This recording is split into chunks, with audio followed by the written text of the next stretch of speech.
G'day, we're Scotty and Mel. Welcome to Tread Lightly. We've been exploring Mount Tamborine for the last couple of days. Let's go and show you what we found.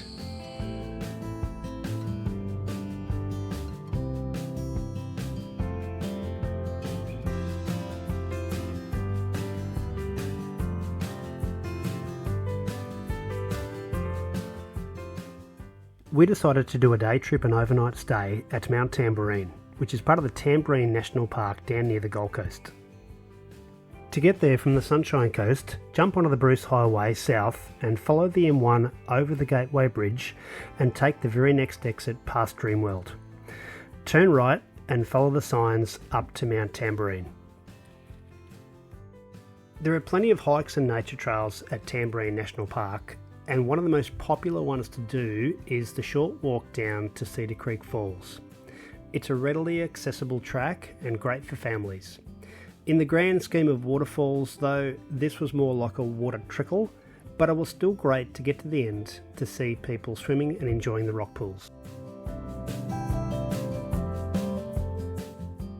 On the way into Mount Tamborine, it's worth considering the Skywalk. It's $20 entry per person, but there's a gift shop, some well-preserved insects indigenous to the rainforest, and a map to guide you through the walk. It's also really cool to be walking amongst and sometimes above the rainforest canopy.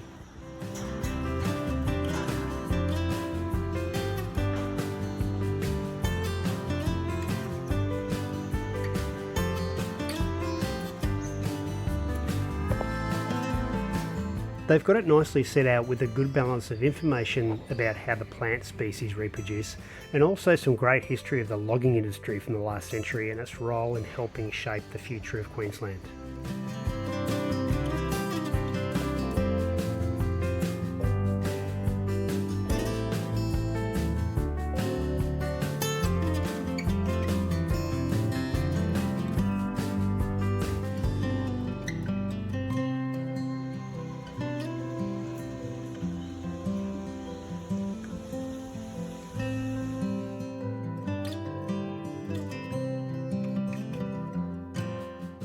The gallery walk in Mount Tamborine is quite an interesting place. The shops here have a strong English and European theme. 1 minute you're in Greece, then it's an English castle, or even a bit of Scotland, and then of course it's the German cuckoo clock shop.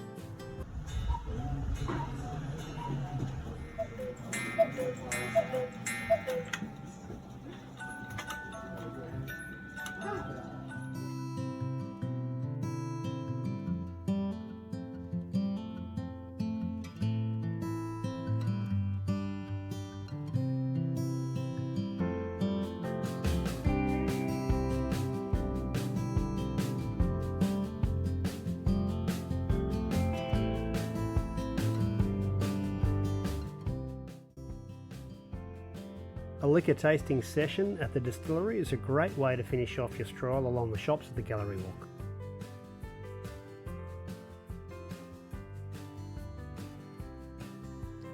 Songbird's Rainforest Retreat is a 5-star lodge set on more than 50 acres. The restaurant was initially opened in 1989 and 6 studios created later on.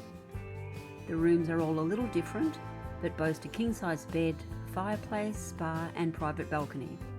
It is situated 15 minutes from the Gold Coast theme parks and a short 5-minute drive from the gallery walk.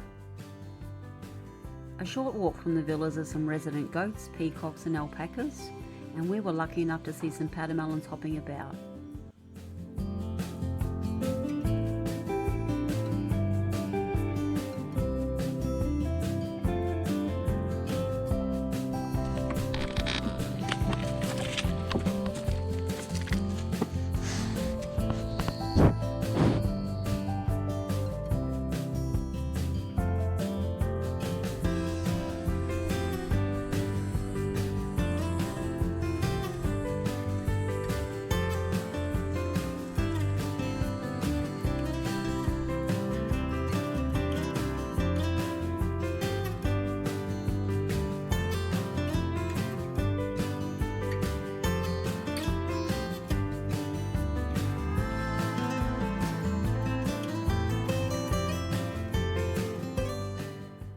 We had about an hour to fill before watching sunset from Hang Gliders Lookout, so decided to visit Curtis Falls, which was just a 5-minute drive. I put this on my not to be missed list. Even though we didn't have time to complete the whole track or make it down to the very bottom, I thoroughly enjoyed the walk. It was set in stunning rainforest, and the track is a combination of steps, boardwalks, bridges and dirt trails. It was easily doable in my sneakers, and I'd recommend you take a bottle of water.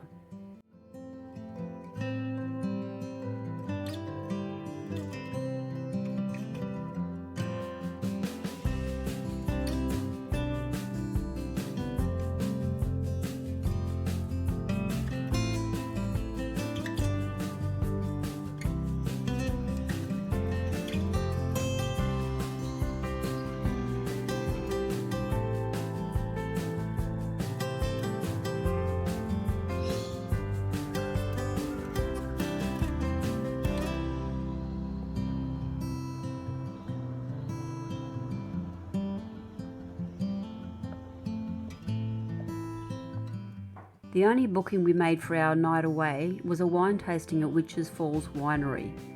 This was really enjoyable, but at the end of the day we were both happy to get home to our very faithful Sauv Blancs.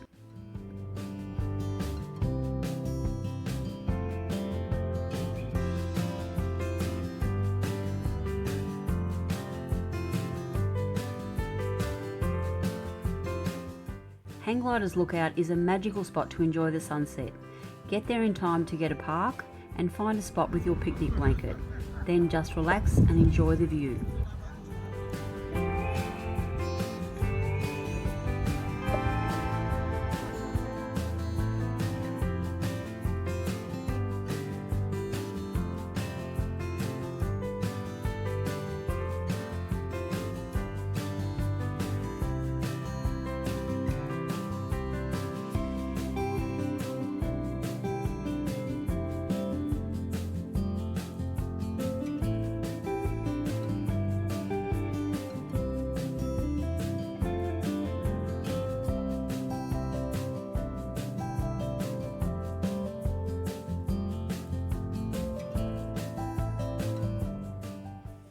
Make sure you pencil in some time to visit the Tamborine Mountain Botanic Gardens.